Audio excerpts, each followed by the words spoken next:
Hello students, welcome back to learn with Zenith Guru. मैं हूं निकी पंडित और हम कर रहे थे 10th बोर्ड के लिए कुछ इंपॉर्टेंट क्वेश्चन। तो आज हमारा थर्ड डे है इंपॉर्टेंट क्वेश्चन का। स्टार्ट करते हैं फर्स्ट क्वेश्चन से। तो फर्स्ट क्वेश्चन है, give an example of a metal which liquid at room temperature. वैसे तो सारे जो मेटल होते हैं वो सॉलिड होते हैं, बट हमें इसमें ये बताना है कि कौन सा जो मेटल है वो लिक्विड होता है रूम टेम्परेचर पे। तो कौन सा मेटल है? मरकरी। मरकरी जो होता है वो मेटल है, पर वो लिक्विड होता है रूम टेम्परेचर पे। ठीक है, नेक्स्ट क्वेश्चन है इसी का part. Can be easily cut with knife. कौन सा ऐसा मेटल है जिसको हम नाइफ से इजिली कट कर सकते हैं? तो वो है सोडियम। थर्ड पार्ट है इसका, is the best conductor of heat. कौन सा मेटल है जो बेस्ट कंडक्टर है हीट के लिए? तो वो हो जाएगा सिल्वर। इसके बाद आता है फोर्थ पार्ट है इसका, is a poor conductor of heat. कौन सा मेटल है जो पुअर कंडक्टर है हीट के लिए? वैसे तो सारे मेटल ही गुड कंडक्टर होते हैं हीट के लिए। ठीक है, इसमें हमें आंसर करना है पुअर के लिए। तो देखो, पुअर के लिए हमारा एक तो मरकरी हो जाएगा, ठीक है, और दूसरा एग्जाम्पल ले तो हो जाएगा हमारा लेड। ये दोनों मेटल होते हैं, ये दोनों मेटल है but poor conductor of heat है। ठीक है, अब चलते हैं नेक्स्ट क्वेश्चन की तरफ। नेक्स्ट क्वेश्चन है, what would you observe when zinc is added to a solution of iron second sulphate. Write a chemical reaction that takes place. क्या है, अगर हम जिंक को ऐड करेंगे आयरन सल्फेट के साथ। आयरन सल्फेट का क्या फॉर्मूला होता है, बना लेते हैं हम। देखो, आयरन है, सल्फेट है, यहाँ पे आयरन सेकेंड की बात कर रहे हैं। आयरन का क्या होगा सिंबल? Fe। सल्फेट का होता है SO4। आयरन की वैलेंसी यहाँ पे होगी 2, ठीक है, और सल्फेट की भी होगी 2।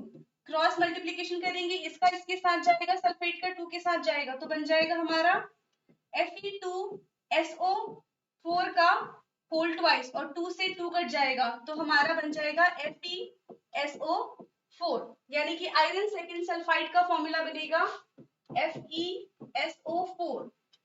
अब देखो, जो जिंक होता है वो ज्यादा रिएक्टिव होता है आयरन से। तो जिंक यहाँ पे क्या करेगा, आयरन को उसकी प्लेस से हटा देगा। तो जिंक ने आयरन को कर दिया है डिस्प्लेस। तो यहाँ पे बन जाएगा हमारा जिंक सल्फेट प्लस आयरन। ठीक है, अगर यहाँ पे आयरन से लेस रिएक्टिव मेटल होता, आयरन से लेस रिएक्टिव एलिमेंट होता कोई, जैसे कि कॉपर है, तो वो उसको डिस्प्लेस नहीं कर पाता, तो यहाँ पे आ जाता नो रिएक्शन। अब चलते हैं नेक्स्ट क्वेश्चन की तरफ। थर्ड क्वेश्चन है, right the electron dot structure for sodium, oxygen and magnesium. Sodium का इलेक्ट्रॉन डॉट स्ट्रक्चर बनाते हैं, उसके लिए हमें उसका एटॉमिक नंबर पता होना चाहिए। सोडियम Na, इसका एटॉमिक नंबर होता है 11। अब इसका हम करेंगे कॉन्फ़िगरेशन। तो कॉन्फ़िगरेशन में क्या होगा, फर्स्ट शेल में आते हैं 2 इलेक्ट्रॉन, सेकंड में आएगा 8 और थर्ड में आ जाएगा यहाँ पे 1। तो सोडियम को हम रिप्रेजेंट करेंगे Na प्लस से, क्योंकि ये अपना एक इलेक्ट्रॉन डोनेट कर देगा, ठीक है, और Na ये हमने डॉट स्ट्रक्चर बना दिया। ठीक है, जो वैलेंस सेल में इलेक्ट्रॉन होते हैं उसी से हम डॉट स्ट्रक्चर को रिप्रेजेंट करते हैं। इसके बाद है ऑक्सीजन। ऑक्सीजन का हो जाएगा O और इसका होता है एटॉमिक नंबर 8।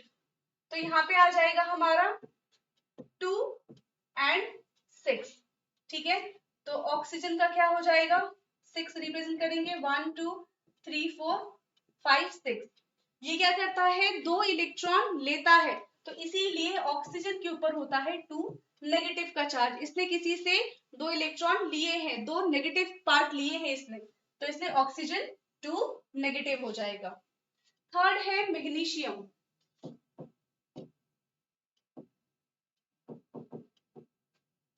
मैग्नीशियम को रिप्रेजेंट करते हैं, सिंबल है Mg। मैग्नीशियम का एटॉमिक नंबर होता है 12। ठीक है, अब इसका कॉन्फ़िगरेशन करेंगे तो हो जाएगा 2, 8 एंड 2। ठीक है, तो 2, 8, 2 टोटल हो गए 12। अब क्या होगा, इसके पास वैलेंस शेल में कितने इलेक्ट्रॉन हैं? 2 इलेक्ट्रॉन है। तो Mg को कैसे लिखेंगे, या तो Mg2 पॉजिटिव करके लिख दें, क्योंकि अगर इसको अपना ऑक्टेट कंप्लीट करना है तो ये अपने 2 इलेक्ट्रॉन डोनेट कर देगा। तो जो अपने इलेक्ट्रॉन डोनेट करता है उनके ऊपर आ जाता है पॉजिटिव चार्ज। तो ये अपना 2 इलेक्ट्रॉन अगर डोनेट करता है तो ये बन जाएगा हमारा Mg2 पॉजिटिव, और इसको अगर इलेक्ट्रॉन डॉट स्ट्रक्चर के फॉर्म में रिप्रेजेंट करेंगे तो हो जाएगा Mg और ये 2 इलेक्ट्रॉन। ठीक है, अब है next question, what would be the electron dot structure of carbon dioxide which has the formula CO2? CO2 formula आपको गिवन है, अब इसका क्या बनाना है, डॉट स्ट्रक्चर बनाना है, इलेक्ट्रॉन डॉट स्ट्रक्चर। ठीक है, तो कार्बन है, ये ऑक्सीजन और ये ऑक्सीजन। कार्बन का सबसे पहले देखते हैं वैलेंस शेल में कितने इलेक्ट्रॉन होंगे कार्बन के पास। कार्बन का जो एटॉमिक नंबर होता है वो 6 है। तो कैसे फिल करेंगे, फर्स्ट शेल में जाएगा 2 और सेकंड में जाएगा 4, यानी कि जो लास्ट शेल है, जो वैलेंस शेल है, उसमें टोटल 4 इलेक्ट्रॉन है। तो 4 इलेक्ट्रॉन को हम करेंगे रिप्रेजेंट कार्बन के ऊपर, ये 1, 2, 3 एंड 4। अब है ऑक्सीजन का। ऑक्सीजन का होता है 8 एटॉमिक नंबर, रिप्रेजेंट करेंगे 2 और 6 से। तो यहाँ पे कर देते हैं 1, 2, 3, 4, 5, 6, सेम 1, 2, 3, 4, 5, 6। अब देखो, इस वाले कार्बन को अपना ऑक्टेट पूरा करने के लिए सिर्फ 2 इलेक्ट्रॉन की जरूरत है। तो ये क्या करेगा, ये वाला ऑक्सीजन इस कार्बन के साथ बनाएगा कोवलेंट बॉन्ड। तो इस वाले ऑक्सीजन को मिल जाएंगे कार्बन के 2 इलेक्ट्रॉन। अब अगर हम ऑक्सीजन की तरफ से देखेंगे तो यहाँ से हमें दिखाई देगा कि ऑक्सीजन के पास टोटल 8 इलेक्ट्रॉन हो चुके हैं। काउंट कर लेते हैं, 1, 2, 3, 4, 5, 6, 7, 8। ठीक है, अब ये स्टेबल हो चुका है। सेम इस ऑक्सीजन के साथ देखते हैं तो अभी इसके पास 6 है, ये भी इस कार्बन से कोवलेंट बॉन्ड बनाएगा, इलेक्ट्रॉन की शेयरिंग करेगा, और इसके पास भी टोटल 8 इलेक्ट्रॉन हो गए। अब बात आती है कार्बन की। कार्बन के पास 4 इलेक्ट्रॉन है, इसको अपना ऑक्टेट पूरा करने के लिए 4 इलेक्ट्रॉन और चाहिए। तो ये क्या करेगा, 2 इलेक्ट्रॉन लेगा इस वाले ऑक्सीजन से और 2 इलेक्ट्रॉन लेगा इसमें बगल वाले ऑक्सीजन से। तो इसके पास टोटल 4 इलेक्ट्रॉन हो जाएंगे और इससे इसका ऑक्टेट हो जाएगा कंप्लीट। तो ये कुछ इस तरीके से बनेगा। अब अगर हम कार्बन को देखें तो कार्बन के पास भी टोटल 8 इलेक्ट्रॉन है, 1, 2, 3, 4, 5, 6, 7, 8, यानी कि अभी सारे के सारे स्टेबल कंपाउंड बन चुका है CO2 का। ठीक है, तो यहाँ पे हमने डॉट स्ट्रक्चर बना लिया है कार्बन डाइऑक्साइड का। नेक्स्ट क्वेश्चन है हमारा, draw the structure of the following ethanoic acid. तो देखो इथेनोइक एसिड में क्या होगा, कहीं पे भी इथेन आता है, इथेन का क्या मतलब होगा कि इसमें 2 कार्बन होने चाहिए। ठीक है, तो इसका स्ट्रक्चर बनेगा इथेनोइक एसिड का। हमें भी ये पता चल गया कि 2 कार्बन है, और ओइक एसिड से हमें ये पता चल जाएगा कि इसमें कार्बोक्सिलिक ग्रुप आएगा। ठीक है, तो इसका स्ट्रक्चर हो जाएगा CH3 C double bond O OH। ये है हमारा इथेनोइक एसिड फर्स्ट। सेकंड है ब्रोमोपेंटेन, यानी कि 5 कार्बन के साथ एक ब्रोमीन अटैच है, और यहाँ पे ब्रोमो के लिए कोई नंबरिंग नहीं है। इसका क्या मतलब है कि ब्रोमो फर्स्ट कार्बन पे जाके अटैच हुआ है। सबसे पहले 5 कार्बन बनाएंगे 1, 2, 3, 4, 5, और इसी के साथ है ब्रोमीन। अब इसको बैलेंस कर देंगे हम हाइड्रोजन से,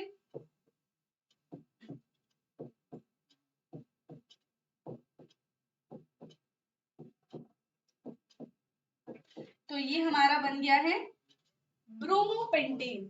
ठीक है, थर्ड है हमारा ब्यूटेनोन। तो ब्यूटेनोन का मतलब क्या है, ब्यूट का मतलब होता है 4 कार्बन, और ओन कौन सा फंक्शनल ग्रुप होता है, कीटोन वाला फंक्शनल ग्रुप होता है ओन। ठीक है, तो 1, 2, 3, 4, अब कीटोन बनाने के लिए हमारे पास लेफ्ट और राइट हैंड साइड में कार्बन ही होने चाहिए, कोई एल्काइल ग्रुप होना चाहिए, हाइड्रोजन नहीं होना चाहिए। तो हम यहाँ पे बना देंगे डबल बॉन्ड O। देखो इधर भी एल्काइल ग्रुप है और इधर भी एल्काइल ग्रुप है, तो ये हमारा बन जाएगा कीटोन। अब इसको करते हैं हाइड्रोजन से बैलेंस। ये तो ऑलरेडी बैलेंस है 1 2 3 4, तो इसको करने की जरूरत नहीं है। तो ये हमारा बन जाएगा ब्यूटेनोल। फोर्थ है हेक्सेनल। हेक्सेन में आएगा टोटल 6 कार्बन और अल किसका होता है, एल्डिहाइड का। ठीक है, तो 6 कार्बन के साथ एल्डिहाइड ग्रुप 3 4 5 6, और एल्डिहाइड ग्रुप का क्या होता है, डबल बॉन्ड O और H।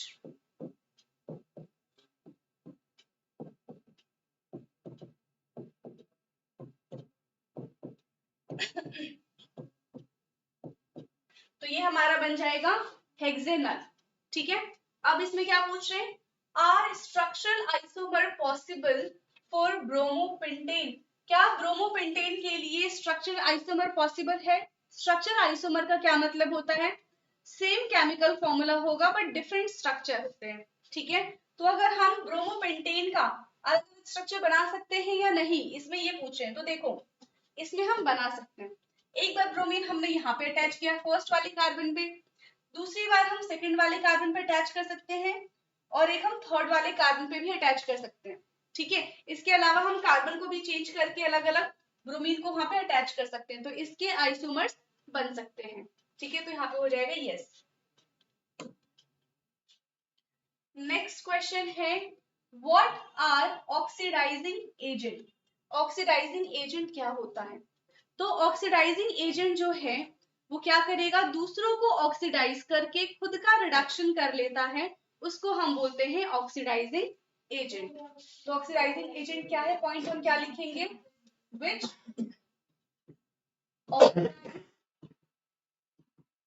oxidize others and reduce itself।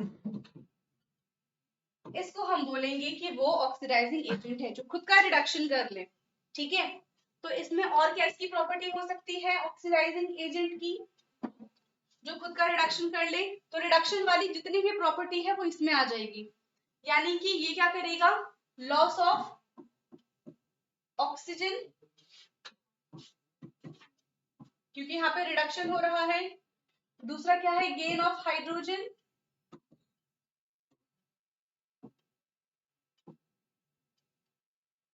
और तीसरा क्या हो सकता है, गेन ऑफ इलेक्ट्रॉन्स।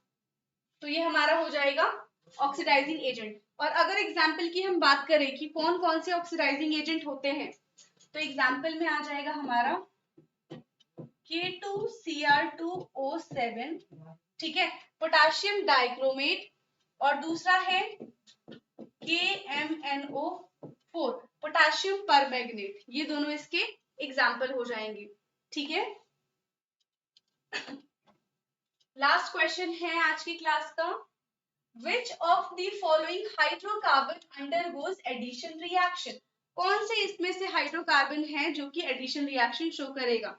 तो इसके लिए सबसे पहले आपको पता होना चाहिए कि एडिशन रिएक्शन क्या होता है। देखो एडिशन रिएक्शन में क्या होगा, अगर मैंने कार्बन और कार्बन के बीच में लिया है डबल बॉन्ड और मैंने यहाँ पे ये ले लिया, ये वाला कंपाउंड, ठीक है, इसकी रिएक्शन में H2 के साथ करवाऊंगी, तो एडिशन का मतलब है कि एक कंपाउंड में हम किसी चीज का ऐड कर रहे हैं। ठीक है, उसको हम बोलेंगे एडिशन रिएक्शन। तो यहाँ पे क्या होता है कि ये एक हाइड्रोजन जाएगा इस वाले कार्बन के पास और दूसरा हाइड्रोजन जाएगा इस वाले कार्बन के पास, और ये वाला बॉन्ड हो जाएगा ब्रेक।